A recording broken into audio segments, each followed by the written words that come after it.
नमस्कार, मैं हूं संजय शर्मा। आप देख रहे हैं 4PM न्यूज नेटवर्क। गुजरात ने कमाल कर दिया। कमाल ही नहीं, तूफान मचा दिया। 8-9% वोट कम। 1% अगर कम होता है, 1% ज्यादा होता है तो 20-30-40 सीटें ऐसी गायब हो जाती हैं। यहां 8-9%, 89 सीटों पे 8-9% कम वोट। पसीने आ गए हैं, साहेब के पसीने आ गए सभी के। समझ में नहीं आ रहा हो क्या गया। पूरी ताकत लगा दी थी भारतीय जनता पार्टी ने। गृह मंत्री जी, प्रधानमंत्री जी, जिले जिले में, एक एक जिले में 4-4 सभाएं। अहमदाबाद में 50 किलोमीटर रोड शो निकला और फिर 24 घंटे 48 घंटे के अंदर फिर दूसरा रोड शो। सूरत में प्रधानमंत्री जी को छोटी छोटी सभाएं करनी पड़ गई। बंद कमरे में लोगों को बुलाना पड़ गया, मीटिंग करनी पड़ गई। कहा भाई क्यों नाराज हो। लेकिन लगता है कि नाराजगी असर डाल गई। हमने लॉन्च किया था 4PM गुजरात, तो मेरे वहां के जो स्थानीय संपादक हैं मयूर जानी, उन्होंने मुझसे कहा कि पुरानी वाली विश्व हिंदू परिषद, मतलब तोगड़िया जी वाली विश्व हिंदू परिषद, राष्ट्रीय स्वयंसेवक संघ और बजरंग दल, इन जैसी सारी संस्था के लोग नाराज हैं। चुनाव से पहले उन्होंने कहा कि नाराज हैं, लेकिन मुझे लगा कि ये संगठन है, नाराज होते हैं, मन जाते हैं, और यही लोग हैं, वो संघ की शाखा के लोग हैं जो लोगों को प्रेरित करते हैं, भाई चलो वोट डालो वोट डालो। तो क्या वास्तव में ये लोग इतने नाराज थे कि ये निकले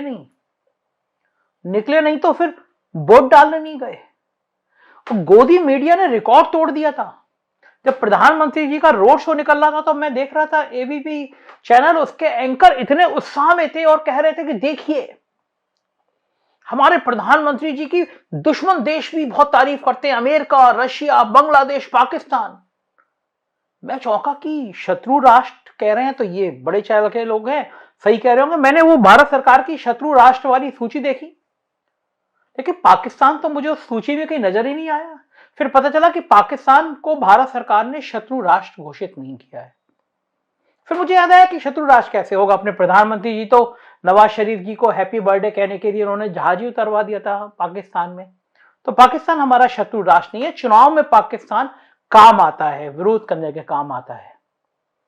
फिर वो जिस समय वो उत्साह में कह रहे थे कि प्रधानमंत्री जी इतने विश्व के नेता हो गए, उसी समय एम्बुलेंस आ गई।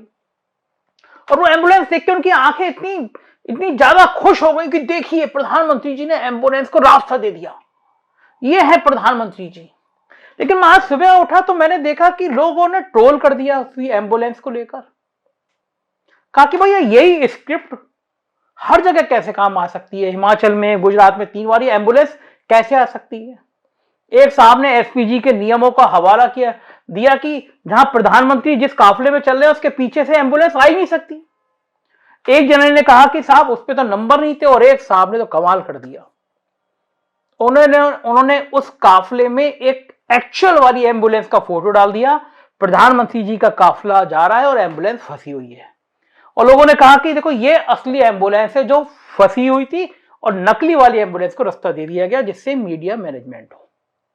अपने सुधीर चौधरी जी वो कल कह रहे थे कि पाकिस्तान अधिकृत कश्मीर पे बस कब्जा करने जा रहे हैं। हम नाराज थे कि सौरभ भास्कर क्यों राहुल गांधी के साथ चली गई, और लग रहा था कि बस अभी वो फाइटर प्लेन में बैठ के सुधीर चौधरी सीधे पाकिस्तान में लैंड करने वाले हैं। मतलब पीओके का जिक्र भी गुजरात में लाया जा रहा है, क्योंकि 8-9% वोट कम हो गया है। सारा वोट अब मैनेज किया जाएगा, सारी सीटें मैनेज की जाएंगी दूसरे चरण के लिए।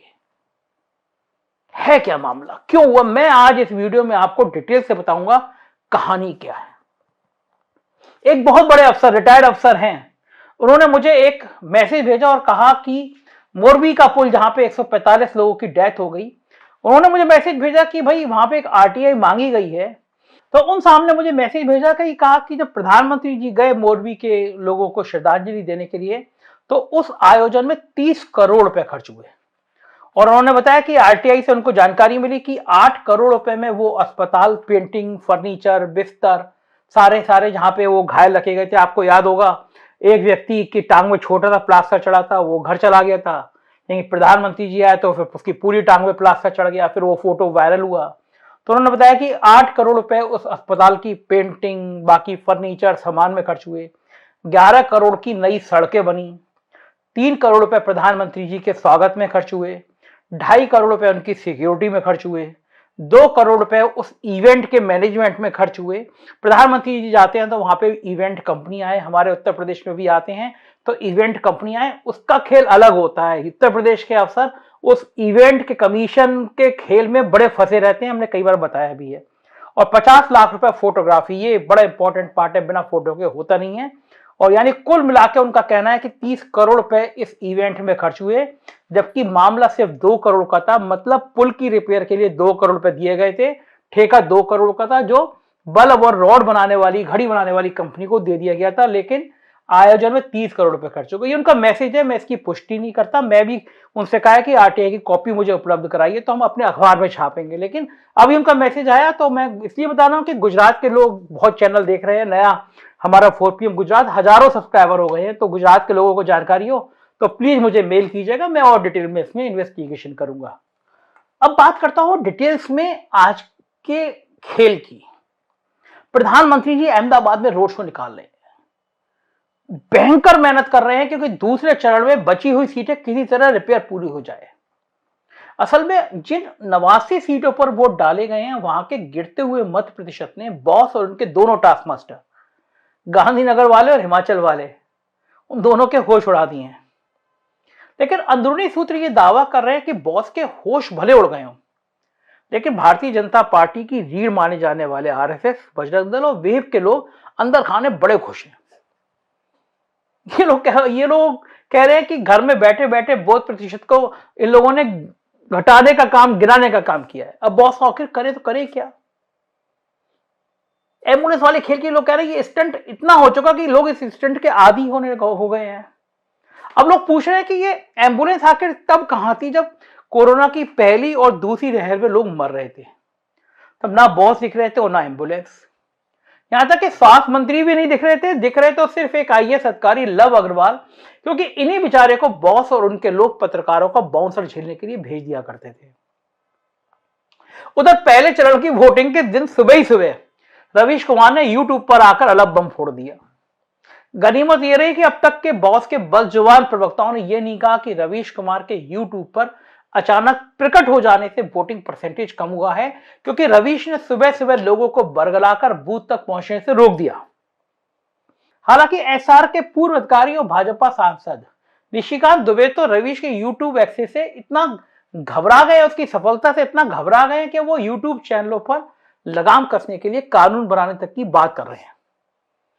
लेकिन फिर भी मैं निशिकांत दुबे को इसलिए धन्यवाद दूंगा कि उन्होंने ये मांग नहीं की है कि जिन लोगों ने बीजेपी को वोट नहीं किया उन्हें पाकिस्तान भेज देना चाहिए।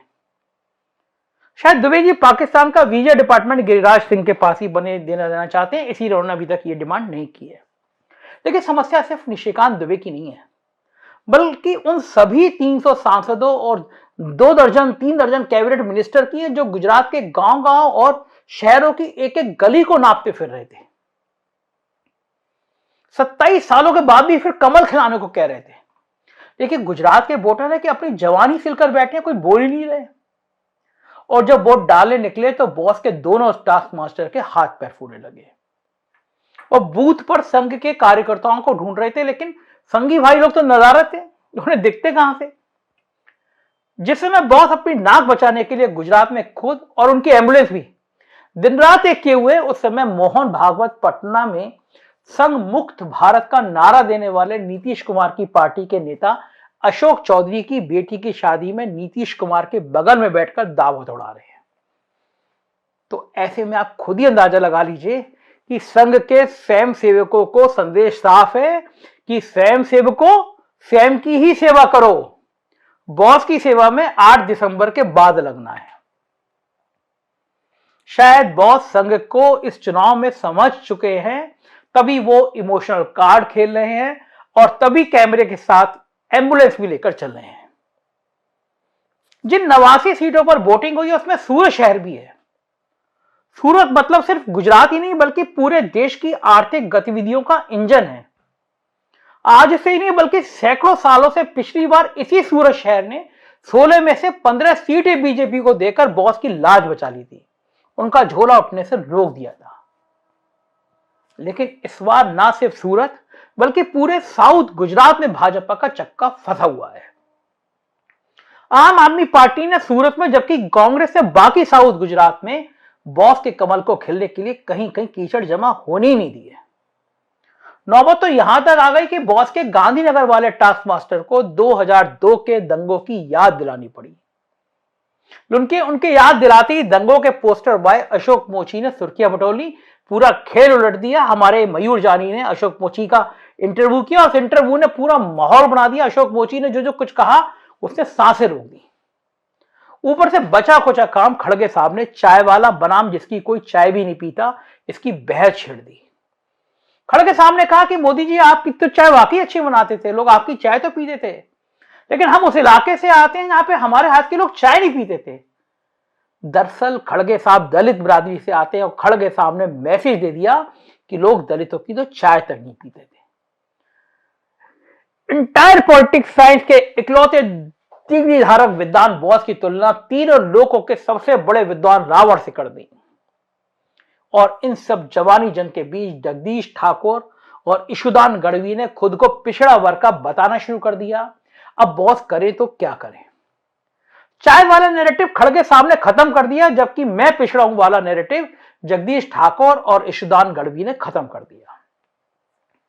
नतीजा यह हुआ कि जिस सौराष्ट्र इलाके की 54 सीटों में भाजपा ने पिछली बार पिछड़ने के बावजूद 23 सीटें हासिल की थी, वहां अब सिंगल डिजिट में जाने का खतरा मंडराने लगा है। और ऐसा होना स्वाभाविक ही है, क्योंकि सौराष्ट्र इलाके के मुख्यमंत्री विजय रूपाणी को न सिर्फ उनकी कुर्सी छीनी गई बल्कि टिकट भी काट दिया गया। नितिन पटेल समेत पूरी कैबिनेट बदल दी गई, कईयों का टिकट काट दिया गया। अब जिनके टिकट कटेंगे वो बॉस को वोट दिलाएंगे, ये तो कोई मूर्ख आदमी सोच सकता है। ऊपर से 22 पेपर लीक का मामला, कारपोरेट दादागिरी, अंबानी अडानी की दादागिरी, किसानों का मामला, महंगे सिलेंडर का मामला, ये सब वो मुद्दे हैं जिसमें वोटर या तो निकला ही नहीं, और यदि निकला तो पंजा चलाया तो कहीं कहीं झाड़ू लेकर सफाई करने लगा। पहले चरण के बाद तो हालत ये है कि अब लोग कहने लगे हैं कि जब साउथ गुजरात हाथ से निकल गया तो क्या सिर्फ बचे हुए चरण में अहमदाबाद का टापू बचेगा जहां पे मोदी जी बार बार रोड शो कर रहे हैं। बीजेपी के पास उत्तर गुजरात में तो उसकी हालत हमेशा से पतली रही है, और जहां तक मध्य गुजरात की बात है तो यहां अहमदाबाद को छोड़ दे तो बाकी इलाकों में बागियों ने नींद हराम कर रखी है। अब संघ के साथ विश्व हिंदू परिषद वाले भी पूछ रहे हैं कि 22 साल के बॉस राज में हमें किसी ने 22 सेकंड के लिए भी हालचाल नहीं पूछा, तो क्या हम बदुआ मजदूर हैं। दरअसल आम जनता के सवालों के साथ साथ बीजेपी के अंदर से उठ रहे सवालों ने भी बॉस को रास्ता देने में कठिनाई उत्पन्न कर दी है। यदि 8 दिसंबर को चक्का फंसा तो समझ लीजिए बॉस की जगह कोई नया बॉस बिठाने की तैयारी भी संघ की तरफ से शुरू हो जाएगी।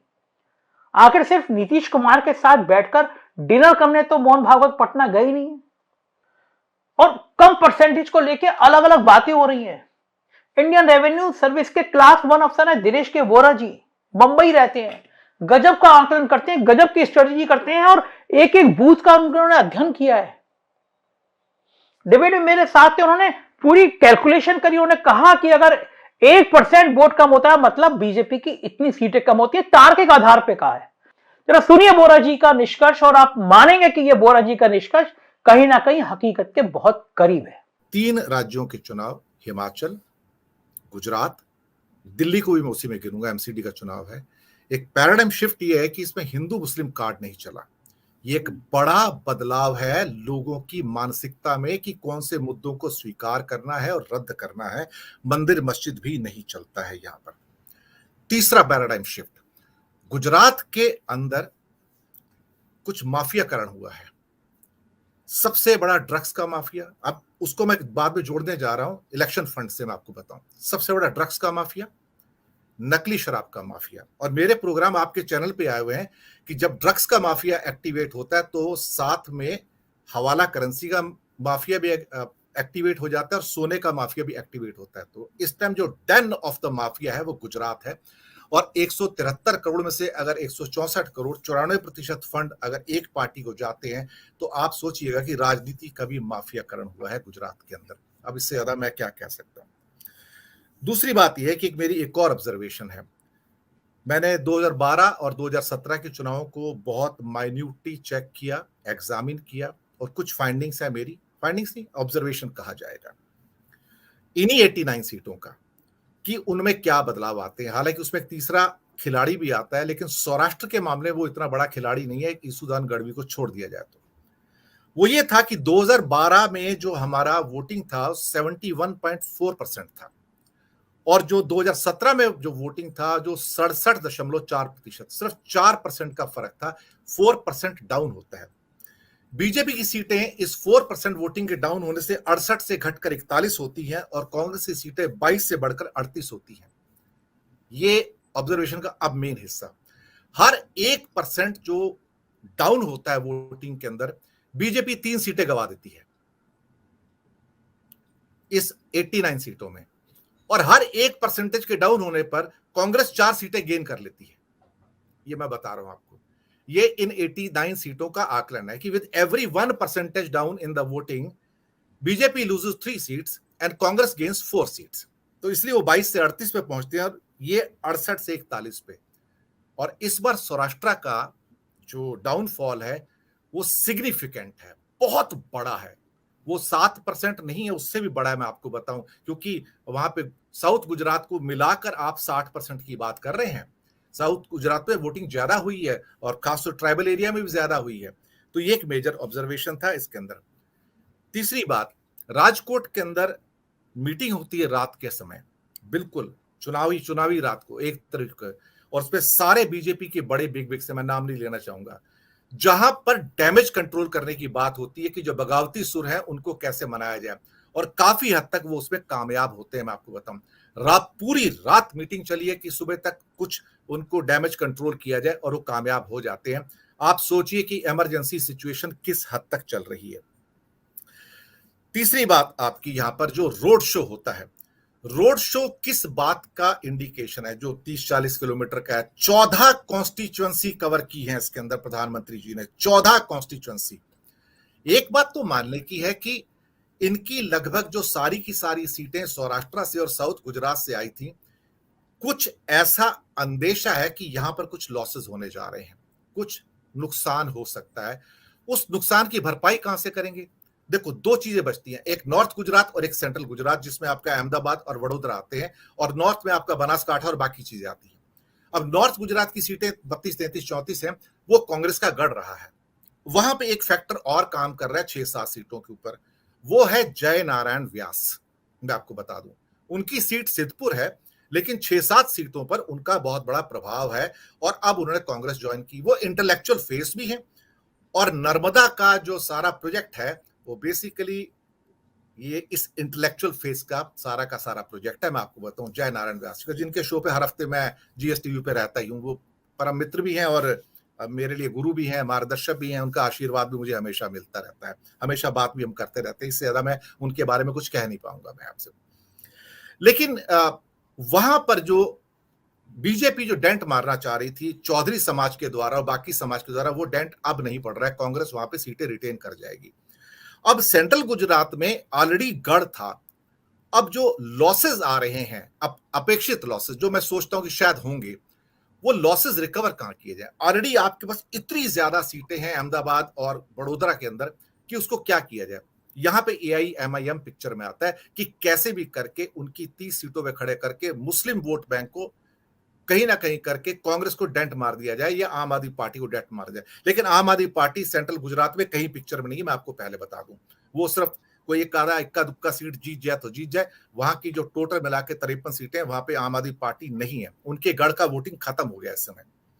मुझे ये लगता है कि जो चीजें हो रही हैं इस समय, गुजरात के कुछ नतीजे अनअपेक्षित हो सकते हैं, और वो 130 और 140 के जो उनके ख्वाब थे, वो शायद अब समाप्त हो चुके हैं। अब साख पे है कि क्या हम मेजॉरिटी पॉइंट तक पहुंच सकते हैं, क्या हम 99 को रिटेन कर सकते हैं। यही बात इस समय चल रही है। और जो 5-7 सीटें यहां से 10 सीटें को जो लॉस हो सकता है सौराष्ट्र या साउथ में, क्या मैं उसको कवर कर सकता हूं नॉर्थ अपना सेंट्रल गुजरात से, क्योंकि नॉर्थ गुजरात से नहीं होता। दूसरा, जो लॉसेस सूरत से आ रहे हैं, ट्राइबल बेल्ट से आ रहे हैं, सूरत सिटी से आ रहे हैं, वो सब्सटेंशियल है, वो सिग्निफिकेंट नंबर के अंदर है।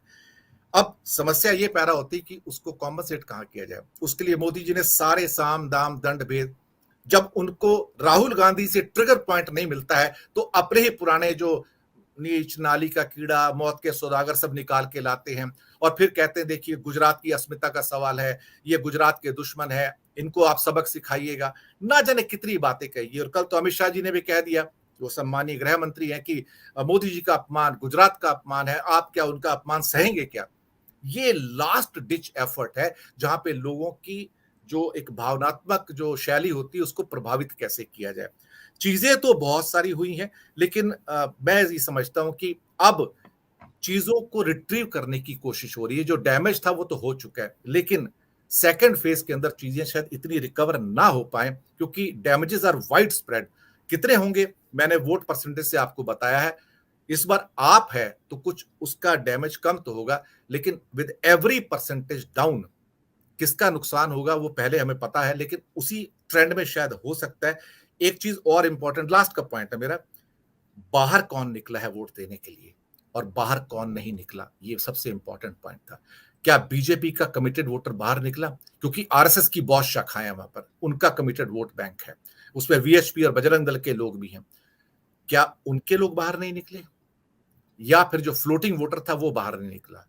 इस बात का फैसला जो है वो अब 8 दिसंबर को होगा। लेकिन अर्बन एरियाज में ड्रास्टिकली सिग्निफिकेंट डाउनफॉल होना, वो भी वोटिंग परसेंटेज के अंदर, सौराष्ट्र के अंदर 40, 45, 50 तक आना, 55 तक आना, बहुत बड़ा खतरा है। जबकि रूरल एरिया जो कांग्रेस का गढ़ रहा है, कुल मिला के 3,311 शहरी हमारे बूथ थे, वोटिंग बूथ, और 11,071 गांव के बूथ थे रूरल एरिया, जहां कांग्रेस स्ट्रांग थी पहले फेज के अंदर। मुझे लगता है कि बहुत कठिन है डगर पनघट की आने वाले इस दूसरे वाले क्या कहते हैं हिस्से के अंदर। संजय जी, अब अगर बोरा जी का यह निष्कर्ष सही निकला, 8 दिसंबर को रिजल्ट निकला, तो साहेब का झोला तो उठ जाएगा। और अगर ऐसा हुआ तो दिल्ली सिंहासन डोल जाएगा। पूरे चुनाव में किसी टीवी चैनल पर आपको नितिन गडकरी भाषण देते हुए दिखाई दिए गुजरात में? कहीं आपको राजनाथ सिंह दिखाई दिए? हाँ, योगी आदित्यनाथ का इस्तेमाल जरूर किया गया, हिंदुत्व को एक करने के लिए किया गया। वही योगी आदित्यनाथ जिनकी कुर्सी दिल्ली कमजोर करने के लिए लगातार मेहनत करता रहा है। लेकिन गडकरी और राजनाथ सिंह सीन से गायब थे। बीजेपी को कोई हराएगा तो भाजपा हराएगी, ये बहुत सीनियर जर्नलिस्ट कह रहे हैं। वहां के एक दैनिक अखबार के संपादक उन्होंने मुझसे कहा, लाइव कहा, उन्होंने कहा विपक्ष नहीं हराएगा, बीजेपी को इस बार बीजेपी हरा रही है, भाजपा के नाराज लोग हरा रहे हैं। 27 साल में बीजेपी का विकास का मॉडल बार बार ताश के पत्ते की तरह मुख्यमंत्री बदल देना, पूरा मंत्रिमंडल हटा देना, ये शायद बीजेपी को भारी पड़ रहा है। निगाहें बनाए रखिएगा 4 PM गुजरात पे। दिन भर हम गुजरात की बातें करते हैं 4 PM गुजरात पे। National channel 4 PM news network आप प्यार दीजिएगा। बिहार की खबरों के लिए 4 PM बिहार और यूपी की खबरों के लिए 4 PM यूपी देखते रहिए। शुक्रिया, थैंक यू।